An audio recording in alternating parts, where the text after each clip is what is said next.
Halo semuanya, selamat datang kembali. Di sesi bedah materi kita kali ini, kita bakal ngomongin sesuatu yang super penting. Bayangin, ngebangun hidup sehat itu persis kayak menenun sebuah selimut kain yang tebal dan hangat. Mustahil banget kan bisa selesai dalam semalam? Pasti butuh benang-benang kecil, jahitan yang presisi, dan yang paling penting, konsistensi setiap hari buat bikin jalinan yang benar-benar kuat. Nah, hari ini kita bakal ngebedah berbagai sumber medis dan panduan gaya hidup untuk cari tahu benang-benang apa aja sih yang sebenarnya harus mulai kita tenun. Coba ngaku deh, pernah gak sih kamu semangat banget mulai kebiasaan sehat tapi beberapa minggu kemudian langsung bubar jalan? Mungkin kamu sempat rajin banget nulis jurnal tiap pagi, atau daftar gym dengan niat menggebu-gebu, ujung-ujungnya rutinitas itu menguap gitu aja.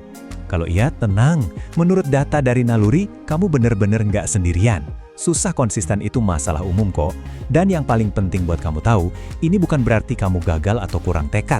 Ini murni soal gimana otak kita merespons pembentukan kebiasaan baru. Jadi, supaya nggak bingung, kita bakal pakai peta jalan ini. Kita mulai dari pola makan bergizi seimbang, lalu rutin olahraga dan tetap aktif, kelola stres dan kesehatan mental, waktu istirahat yang cukup, cek kesehatan secara berkala, dan sebagai penutup, cara membangun kebiasaan konsisten. Oke, nggak perlu lama-lama lagi, mari kita langsung selami pilar yang pertama. Kita mulai dari bahan baku yang kita masukkan ke dalam tubuh kita setiap harinya, yaitu pola makan bergizi seimbang.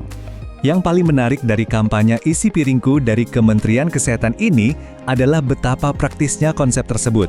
Coba bayangin piring makan kamu. Nah, setengah dari piring itu wajib banget diisi sama sayuran dan buah-buahan. Baru deh, setengah sisanya dibagi dua lagi untuk lauk pauk sumber protein dan karbohidrat atau makanan pokok.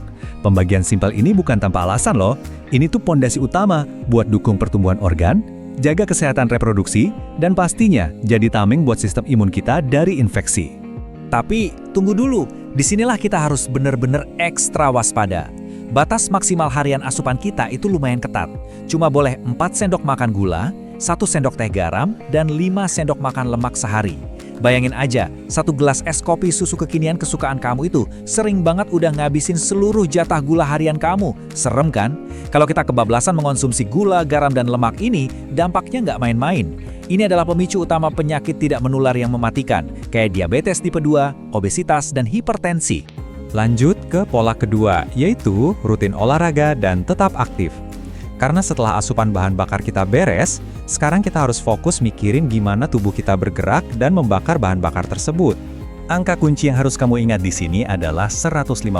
Organisasi Kesehatan Dunia atau WHO sangat merekomendasikan angka ini sebagai waktu minimal yang harus kamu capai dalam seminggu untuk olahraga intensitas sedang. Gampangnya gini, kamu bisa bagi jadi 30 menit sehari selama 5 hari. Simpel banget kan?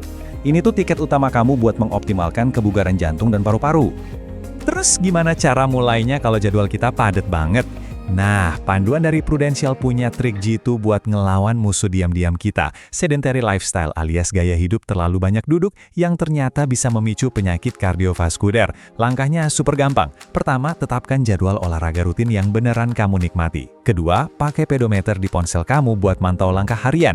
Dan yang ketiga, ini yang paling gampang, lakukan peregangan berkala. Serius deh, cuma dengan meluangkan waktu beberapa menit tiap jam untuk berdiri dan meregangkan badan di meja kerja, itu udah terhitung sebagai usaha menenun benang kesehatan kamu. Sekarang kita beralih ke pola ketiga, kelola stres dan kesehatan mental. Kali ini kita menggeser fokus ke dalam diri kita. Soalnya, mau sekuat dan sebugar apapun fisik kita, rasanya bakal percuma kalau pikiran kita terus-terusan kusut dan terbebani. Definisi dari WHO ini benar-benar membuka mata kita. Kesehatan sejati itu digambarkan sebagai keadaan sejahtera fisik, mental, dan sosial yang utuh. Jadi bukan sekedar absennya penyakit di tubuh kita. Mengelola stres, misalnya lewat meditasi, yoga, atau hal sesimpel melatih rasa syukur, itu adalah kebutuhan medis yang sangat krusial, bukan sekedar gaya hidup mewah. Ingat ya, nutrisi dan olahraga memang mempengaruhi suasana hati, tapi menjaga pikiran tetap tenang juga bertugas menyeimbangkan hormon di tubuh kita. Dua-duanya sama-sama penting. Oke, kita masuk ke pola keempat, waktu istirahat yang cukup. Anggap aja ini sebagai fase masuk bengkel buat perbaikan tubuh kita. Sifatnya mutlak, wajib, dan gak bisa ditawar-tawar. Aturan main dari WHO di sini jelas banget. Orang dewasa itu butuh tidur 7-9 jam setiap malamnya. Titik. Ini adalah golden time buat tubuh kamu kerja keras memulihkan energi, ngatur ulang hormon-hormon suasana hati dan stres, serta memperbaiki sel-sel otot atau jaringan yang rusak karena aktivitas seharian. Kalau kamu emang susah tidur, coba deh bangun kebiasaan kecil kayak mandi air hangat atau baca buku fisik sebelum tidur. Percaya deh, itu ampuh banget buat bikin tubuh rileks. Nah, kita sampai juga di pola fisik yang terakhir, cek kesehatan secara berkala. Kita bisa anggap ini sebagai alat diagnostik pamungkas buat ngecek apakah 4 pola sebelumnya tadi beneran ada hasilnya atau enggak. Kenapa sih ini penting banget? Karena dengan pemeriksaan medis rutin, kita dapat data objektif yang akurat. Mengukur indeks massa tubuh, ngecek tekanan darah, ngintip profil kolesterol, sampai kadar glukosa, itu ngasih tahu kita fakta nyata. Apakah gaya hidup kita udah efektif? Ini tuh murni tindakan pencegahan. Kita bisa nangkep basah masalah medis bahkan sebelum gejalanya muncul.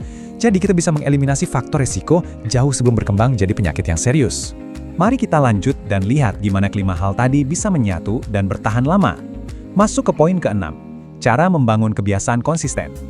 Ini adalah jangkar psikologis buat obrolan kita hari ini, supaya kamu nggak gampang kelelahan dan akhirnya menyerah. Panduan dari naluri memetakan proses terbentuknya kebiasaan ini dengan sangat indah dan masuk akal. Kunci utamanya, jangan pernah merombak hidup kamu secara drastis dalam semalam.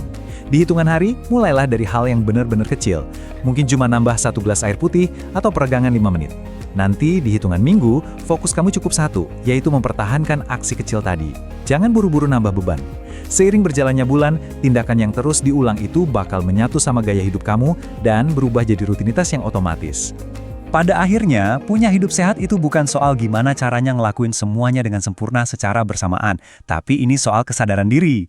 Jadi pertanyaan saya buat kamu, dari 5 pola tadi, pola makan, olahraga, kelola stres, tidur cukup, sampai cek kesehatan, mana sih yang paling sering luput dari perhatian kamu akhir-akhir ini? Nggak apa-apa, jujur aja. Mulai hari ini, pilih satu benang itu aja dulu, ambil langkah terkecil yang kamu bisa, dan mulailah menenun kehidupan yang lebih sehat dan bahagia buat diri kamu sendiri. Terima kasih banyak udah ngikutin sesi penjelasan kali ini, dan sampai jumpa!